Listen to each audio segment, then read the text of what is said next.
আসিফ মাহমুদ বলছিল, আসিফ মাহমুদ উনি বলছে, হ্যাঁ সমন্বয় উপদেষ্টা। দু একটা কথা বলে যেত, উনি কেন পলাই গেল? উনি নতুন ক্ষমতায় এসছে, আমাদের কথা শুনবে।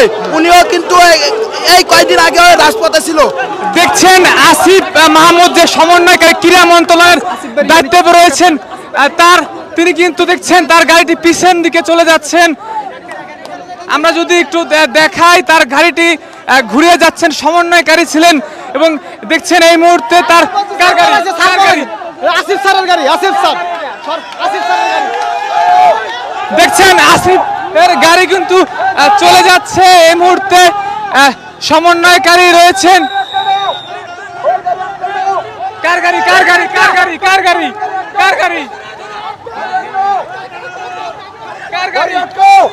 এটা? উপদেষ্টার গাড়ি। কি নাম কি? নাহিদ। দেখছেন গাড়ি কিন্তু সরে। কার গাড়ি এটা? আসিফ মাহমুদ নাম বলছিল উনি আমাকে, যখন বলছিল উপদেষ্টা, হ্যাঁ উপদেষ্টা, উনি আমাকে নাম্বার দিছে, বলছে আপনারা লিখিত আকারে একটা দেন, আমাদের গাড়িটা ছাড় দেন, এতটুকু বলছে। পরে যখন আমরা উনাকে ছাড়ি নাই, উনি উনার ইচ্ছা মতো আবার ব্যাক করে চলে গেছে। আসলে কি প্রমাণিত হলো এটা? উনি আমাদের পক্ষে আছে কিনা সেটা আমরা কিভাবে বুঝতে পারবো? তাদের সামনে কথা বলার মতো কোনো সাহস নাই, তারা দুর্নীতি করতে কথা বলছে, আমাদের সাথে কথা বলছে যে আপনারা একটা লিখিত আমাদেরকে দেন। আমি আসিফ মাহমুদ বলছিল, আসিফ মাহমুদ উনি বলছে, হ্যাঁ সমন্বয়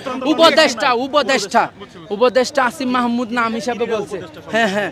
তো উনি বলতেছে যে আপনারা একটা লিখিত দেন। স্যার আমি বলতেছি লিখিত কি? এখানে আমাদের এক দফায় এক দাবি, এখানে লিখিত কি দিব? আমাদের তো কোনো এক্সট্রা কোনো লিখিত কোনো কাজ নাই। আমাদের এখানে কোনো অনেকগুলা দাবি যদি থাকতো তাহলে আমরা লিখিত আকারে পেশ করতাম, এটাই বলছি আমি।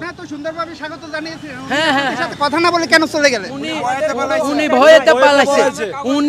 উনি নিজে যেহেতু এরকম একটা উদ্বোধন ঘটছিল, তাহলে উনি বুঝতে পারে আসলে উদ্বোধনটা কি জিনিস, উনি এই জন্য পালিয়ে গেছে। আপনারা নিরাপত্তা দিয়ে থাকেন এবং আপনারা বলছেন শান্তি শৃঙ্খলা ভাবে করবেন, তাহলে আপনাদের সাথে কথা বলে বিষয়টা তো উনাকে আমরা যখন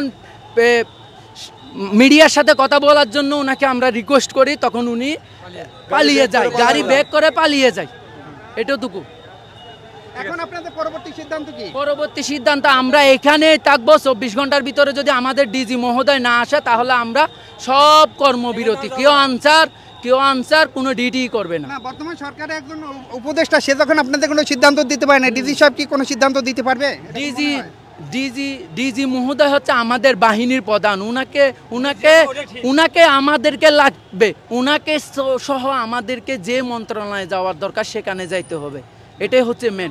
আমাদের উনাকে ছাড়া আমরা কোনোভাবে রাজপথ থেকে যাব না। উনি সহ আমাদেরকে প্রধান উপদেষ্টার কাছে নিয়ে যাক বা স্বরাষ্ট্রমন্ত্রীর কাছে নিয়ে যাক বা তিন বাহিনী প্রধানের কাছে নিয়ে যাক, এটা আমরা উনাকেই সহ নিয়ে যাব। আচ্ছা, এখন আসিফ মাহমুদ যে আপনাদের সাথে কথা না বলে চলে গেল, আচ্ছা আপনার সাথে সমন্বয়ক আসিফ মাহমুদ কথা না বলে চলে গেল, এই বিষয়টা আপনারা কিভাবে দেখছেন সাধারণ আনসার বাহিনী হিসেবে? আমাদের পক্ষে উনারা নাই এখনো পর্যন্ত, এটাই আমি বুঝতে পারতেছি। উনি যদি একজন বিপ্লবী মানুষ হতো, একজন গণ উদ্বোধন থেকে উঠে আসা সে মানুষটা যদি আমাদের দুঃখ কষ্ট না বুঝে, তাহলে কি আসলে কি জাতির জন্য, ওরা কি আসলেই জাতির জন্য করছিল নাকি নিজের জন্য করছিল? এখানে আমার প্রশ্নটা।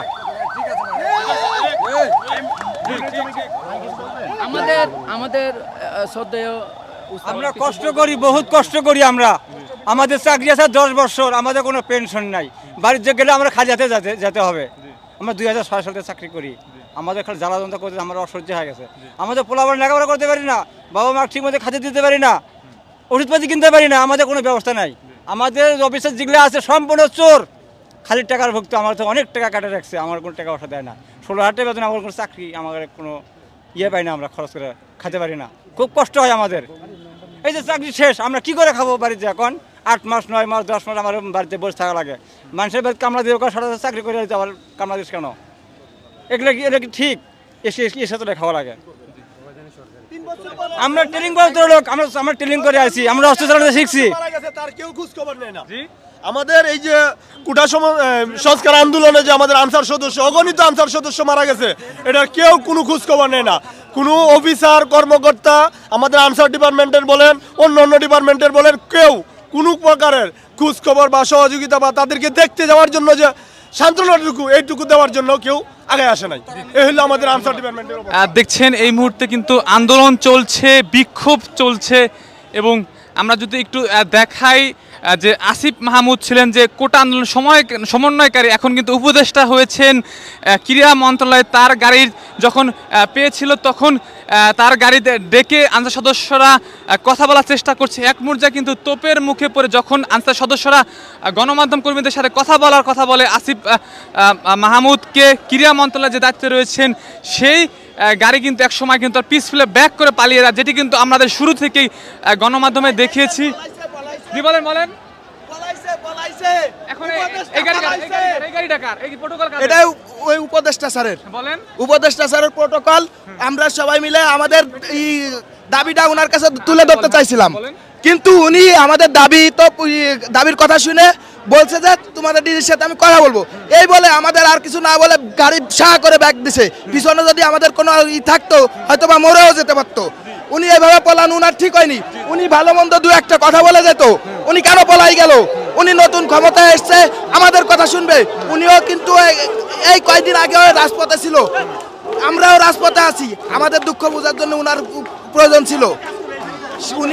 উনার কাছে একটাই দাবি, এভাবে না বলে আমাদের কথা শুনতো, আমাদের প্রাণের দাবি শুনে নিত, শুনে আমাদের যে কোনো একটা সান্ত্বনা দিয়ে যেতে পারতো। উনি কোনো সান্ত্বনা নিয়ে দিয়ে উনি পর আবার গাড়ি ব্যাক ফিরে চলে গেলেন। এই গাড়িটি কার? এই যে প্রটোকলে আসলো কার গাড়ি? এটা উনারই প্রটোকল। এই যে উনাদের এই ছাত্র আন্দোলনে আমাদের আনসার, সাধারণ আনসার সিভিলে ছাত্র হিসেবে এসে আন্দোলন করছে। আমাদের সাধারণ আনসার বুকে রক্ত বিছাই যাচ্ছে রাজপথে, আমাদের সাধারণ আনসার মারা গেছে। অনেক ভার্সিটিতে আমাদের সাধারণ আনসার পড়ে এখনো, তারাও আসিফ মাহমুদকে নিয়ে আসছিল এই গাড়ি প্রটোকল দিয়ে নিয়ে আসছিল। জি আসিফ, হ্যাঁ আসিফ স্যারকে এই গাড়ি প্রটোকল দিয়ে নিয়ে আসছিল। আমরা স্যারকে আমাদের দাবিটা বলতেছিলাম, কিন্তু স্যার আমাদের দাবি না শুনেই উনি গাড়ি ব্যাক করে চলে গেল। প্রটোকলের গাড়ি রেখে উনি নিজের গাড়ি ব্যাক করে চলে গেল। এটা স্যার কেমন কাজ করলো?